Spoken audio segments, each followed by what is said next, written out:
A home, you may have signed a lease and think you understood the document, but News 2's consumer investigator Libba Holland joins us to explain the 3 things that you need to know about renters' rights. Libba?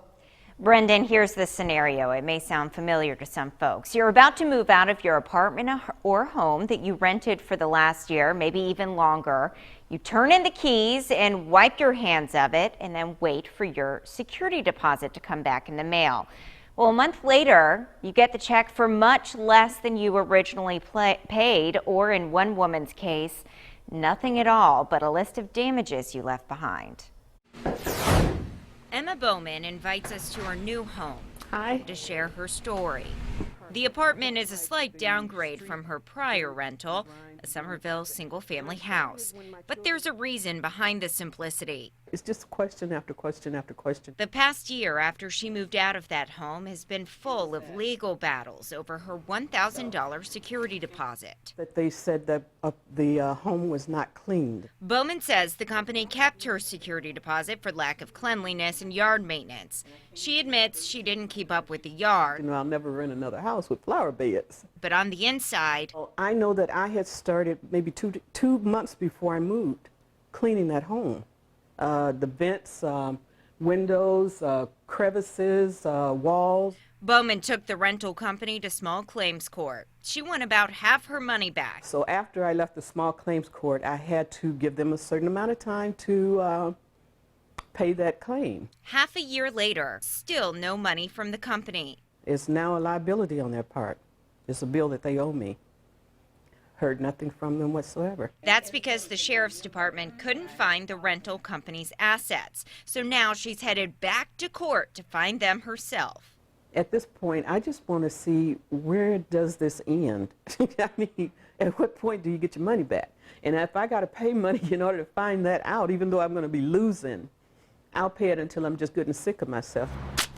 A lot of people may just give up on a lost security deposit, but take a look at this. There are pages of your rights listed in the South Carolina Residential Landlord and Tenant Act. Something that's easy for both landlords and tenants to find. But it is difficult to understand all of the legal jargon. I met with 2 legal experts to point out 3 important parts. First, they want renters to know the law has your back. Under the Act, you know, there are protections that are granted to tenants that allow them to hire an attorney that can get the deposit for them and also pay for the reasonable attorney's fees. But still, do your research when home hunting. I mean, most landlords do due diligence on tenants. They call the previous landlords of the tenant. They do credit checks, that sort of thing. Tenants can do the same thing. Also, you should determine who the landlord actually is. It can be different from the owner. The Act defines the landlord as a lessor or sublessor. That's the person you sign a lease with. It also includes a manager of the premise. If the manager doesn't at the start of the lease tell you who the owner is and their address, they just became the landlord. Another section of the Act stresses the importance of livable conditions because you deserve them.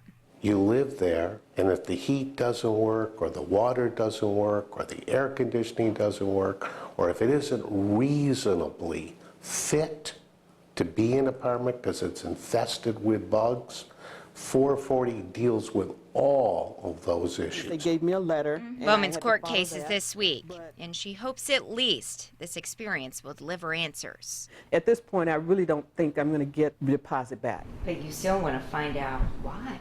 I do. I would, just for the sake of knowing and letting somebody know that this process exists.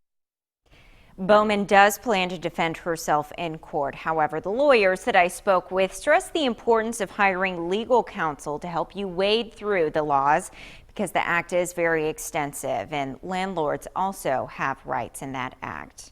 Libba Holland, News 2.